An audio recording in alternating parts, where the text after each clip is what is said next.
अस्सलामुअलैकुम वरहमतुल्लाहि वबरकातुहू। इंसान और ज़मीन की हुकूमत किस्त नंबर 37। इससे पहले 36 किस्तें चैनल पर मौजूद हैं। आप जो चैनल पर नए हैं वो चैनल पर विजिट करके उनका जायजा ले सकते हैं। अब आगे चलते हैं।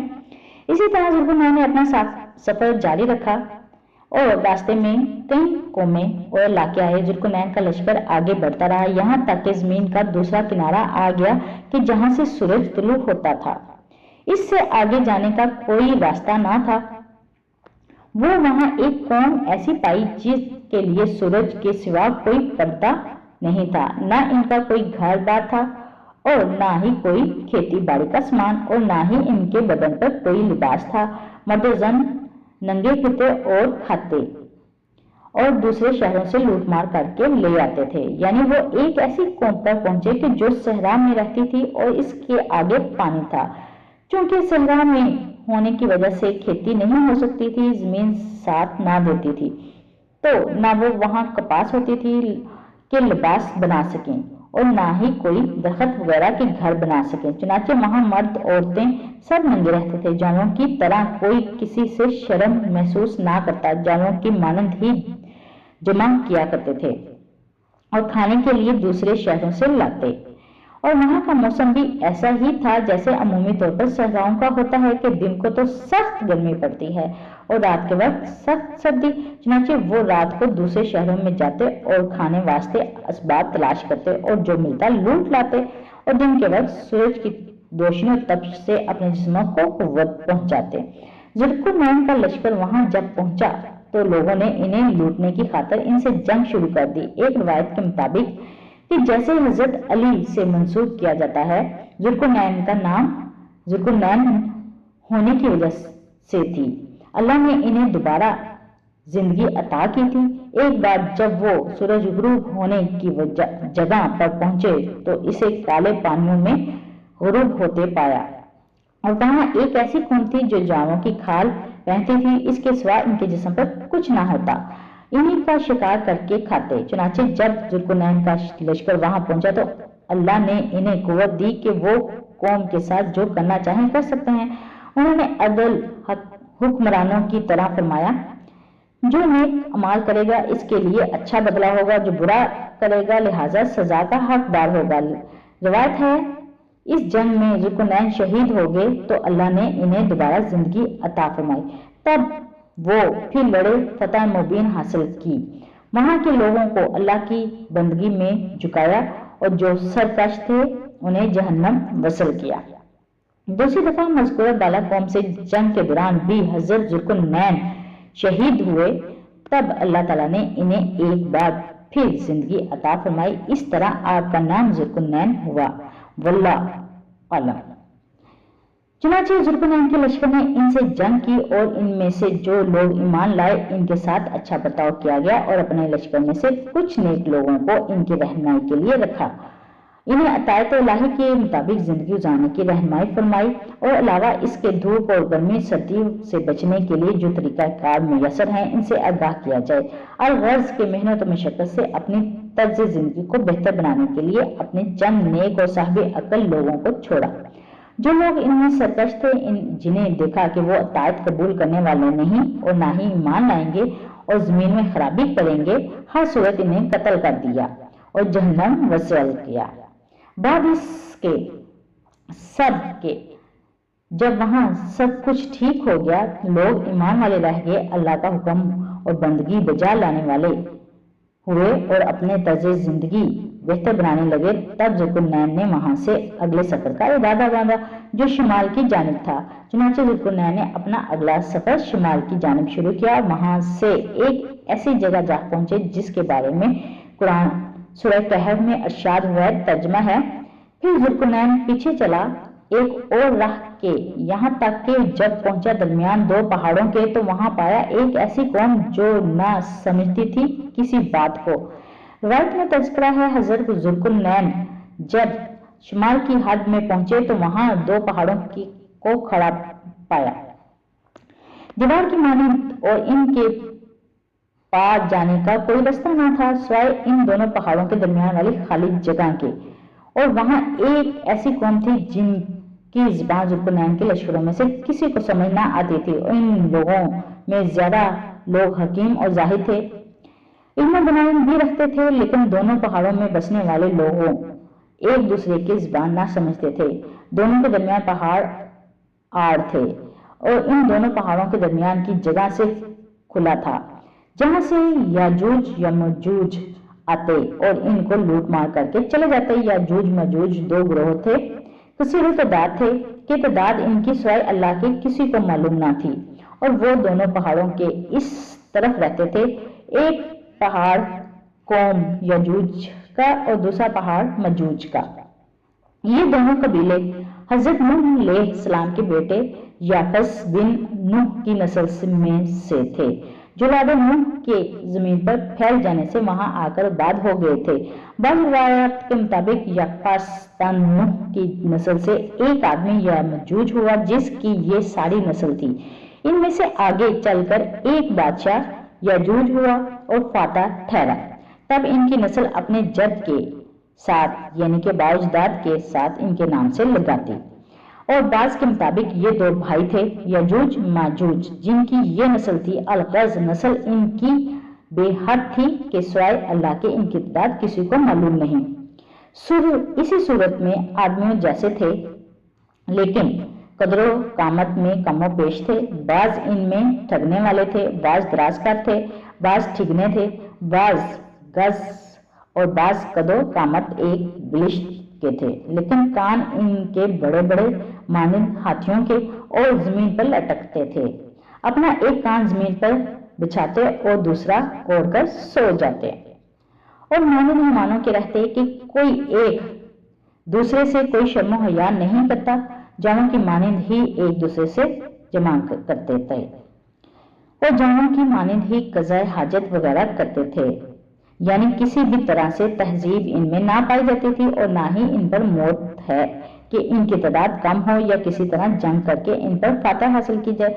यानी इन लोगों को अल्लाह ताला की तरफ से छूट दी गई थी। इसके अलावा भी कई रवायतें याजूज माजूज की नस्ल और पैदाइश के बारे में हैं, जिनमें से ज्यादा या अफसानवी हैं।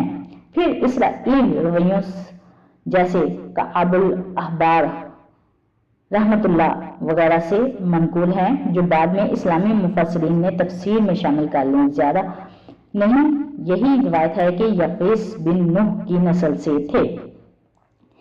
अल-गज़ ये एक वहशी कबीला था जो पहाड़ों के दरमियान इस तरफ हंसने वाले लोगों को परेशान करता था, यानी बसने वाले लोगों को परेशान करता था और इन पर हमला को तबाह कर देता था।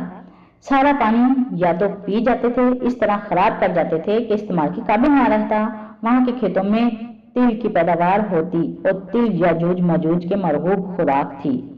चुनांचे हजरत जुल्करनैन अलैहिस्सलाम वहां पहुंचे तो इनकी लोगों को दावत हक पहुंचाई। उन्होंने जुल्करनैन से मदद मांगी और कहा कि हमें इस बदबख्त कौम से निजात दिलाई जाए कि हमारी इमलाक तबाह कर देते हैं, लूट मार के अलावा हमारे खेत और पानी तक खराब कर देते हैं, जो कि हत्ते चढ़े और मार देते हैं, हम पर जुल्म सितम करते हैं। तादाद इनकी कसीर होने की वजह से हम इनसे जंग की कुव्वत भी नहीं रखते। बस अगर आप इनके साथ हमारे दरमियान किसी तरह कोई आड़ या रुकावट बना दें या इन दोनों पहाड़ों को काटने वाली दरमियानी दरे को बंद कर दें, तो इस तरह इनका रास्ता बंद हो जाएगा और हम इनकी सरकशियों से महफूज हो जाएंगे। और इस काम के लिए जो लागत आएगी हम अदा करने को तैयार हैं। अगर एक ही बार कर सकें तो हम अपनी फसल का एक बड़ा हिस्सा आपको बतौर टैक्स और खराज के अदा करेंगे, आपकी अतायत भी कबूल करेंगे। यानी इन लोगों ने हजरत जुल्करनैन अलैहिस्सलाम को कुव्वत और मर्तबे वाला देखा तो समझ लिया कि ये हमारी मदद कर सकते हैं और इसके ओज़ उन्होंने अपनी फसलों को कुछ हिस्सा बतौर खराज देने की पेशकश भी की और साथ अतायत कबूलने का अहद किया। ये चीज इनकी हिकमत और दनाई को जाहिर करती है कि उन्होंने समझ लिया कि जुल्करनैन के साथ अल्लाह की खास मदद है और ये हमारी मदद कर सकते हैं। इस मामले में अगर किसी तरह याजूज माजूज से जान छूट जाए तो सारी अमलाक और फसलों की बर्बादी से बेहतर है इनमें से कुछ हिस्सा बतौर खराज अदा किया जाए और अतायत कबूल लेने से इनकी कुव्वत भी बढ़ जाती है। चुनांचे इस कौम ने जुल्कुरनैन से यजूज मजूज के मामले में मदद तलब की और कहा कि इस कामयाबी जितनी लागत आएगी वो लोग भर देंगे, और अगर ऐसा मुमकिन ना हुआ तो वो इस कीमत के बदले बादशाह को खराज दिया करेंगे। चुनांचे हजरत जुल्कुरनैन अलैहिस्सलाम ने इन कौम वालों से कहा, मुझे किसी किस्म की दुनियावी मालो दौलत की हसरत नहीं, तुमसे किसी चीज की जरूरत नहीं, बस मेरे पास अल्लाह का दिया सब कुछ है, मेरे खजाने भरे हुए हैं, तो तुम इस बात की फिक्र ना करो जितनी लागत इस काम में आएगी या जो कुछ भी दर इस्तेमाल होगा वो मैं अपने खजानों से करूंगा। तुम पर कोई कर्ज ना होगा और ना ही कोई खराज अदा करना पड़ेगा। अलबत्ता तुम कर सको तो इतना काम करो कि अपने हिंद यानी कि बंद करने वाले हमारे साथ दो। मतलब ये कि जो सामान वगैरह दरे को बंद करने के लिए लगेंगे वो वहां पहुंचाने और इस इंतजार की सूरत खड़ा करने में हमारा साथ दो। वो सब लोग इस काम में आपके साथ हुए। हजरत जुल्कुरनैन ने सबसे पहले लोहे के बड़े बड़े तख्ते प्लेटें बनाए और फिर इन्हें ऊपर नीचे इस तरह रखा कि एक के ऊपर तख्ता दीवार की सूरत खड़ा करना शुरू कर दिया। लोहे के वो तख्ते बतौर ईंट इस्तेमाल किए गए और इनको मजबूत पायदार रखने को इनमें पिघला हुआ सीसा तांबा बतौर सीमेंट के इस्तेमाल किया गया। इस तरह इन्हें पहाड़ के बराबर तक एक मजबूत दीवार की सूरत खड़ा कर दिया गया। हजरत जुल्कुरनैन ने इन दोनों पहाड़ों के दरमियान इस खाली दरे को इस तरह पहाड़ों की बुलंदी तक उठाया कि किसी तरफ से रास्ता ना छोड़ा, यानी लोहे की एक मजबूत दीवार को दोनों पहाड़ों के बीचों बीच खड़ा किया कि जर्रा बराबर भी कोई छेद या सुराख इसमें ना रहा, दूसरी जानिब से कुछ देखा ही ना जा सके। जब दीवार मुकम्मल होगी तो हजरत जुल्कुरनैन ने इनसे तांबा पिघलाने को कहा और तांबे को इस कदर पिघलाया कि मानिंद आग की सुरख हो गया और पानी की तरह अगर गिराया जाता तो बहने लगता, और बिल्कुल इसी तरह किसी लावे के फटने से आग का दरिया बहता हुआ हो। पर इसके वो पिघला हुआ तांबा लाने को कहा, वो ले आए तो हजरत जुल्कुरनैन ने वो तांबा लोहे की दीवारों पर गिराना शुरू किया। तांबा पिघला हुआ होने की वजह से दराजों में इस तरह मजबूती से जम गया कि कोई दराज या सुराख ना रहा। अब वो दीवार बिल्कुल चट्टी हो गई कि चढ़ना इस पर नामुमकिन हुआ और ना ही इसमें नकब लगाई जा सकती थी। किसी तरह भी लोहे और तांबे की दीवार दो पहाड़ों के दरमियान में मिसल पहाड़ की ही खड़ी हो गई। बाद इसके जुल्कुरनैन ने फरमाया कि अब यजूज मजूज किसी सूरत इस दीवार पर ना चढ़ सकेंगे और ना तोड़ सकेंगे, ना ही किसी तरह नकब लगा सकेंगे इस पार, और ये मेरे रब की मेहरबानी है जो इसने मुझे ये ताकत अता फरमाई। अब ये लोग दीवार की दूसरी तरफ कैद रहेंगे तब तक जब तक मेरे अल्लाह का हुक्म नहीं आ जाता, और जब करीब आ जाए योम मुकर्रर तब अल्लाह के हुक्म से ये दीवार रेजा रेजा हो जाएगी। फिर यजूज मजूज पूरी जमीन पर फैल जाएंगे और खराबी करेंगे, और ये वादा है मेरे अल्लाह का जो जरूर पूरा होगा। रवायत में इस दीवार की लंबाई 70 गज बयान हुई है और तूल इस दीवार का 36 कोस की राह है और अर्ज 3 कोस की राह। बाजों ने कहा है कि इस तूल इसका 300 कोस की राह है, अर्ज 150 कोस की राह, और बाकी अल्लाह जानता है। इस रिवायत में एक शख्स हजूर अकरम सल्लल्लाहु अलैहि वसल्लम की खिदमत में हाजिर हुआ और अर्ज की, मैं सर तक गया हूँ। आपने फरमाया मिसाल इसकी बयान कर। तब इसने कहा कि ऐसी बे जैसे 4 खाना लंगी के दरमियान से सियाह और पेचोंद बीच से सुरख लकीरें खाने बनाती हुई हैं। तब हजूर अकबर सल्लल्लाहु अलैहि वसल्लम ने फरमाया, बेशक तू सच कहता है कि वो लोहे की तख्ते सियाह हैं और बीच में दराजों में तांबे की लकीरें सुर्ख हैं।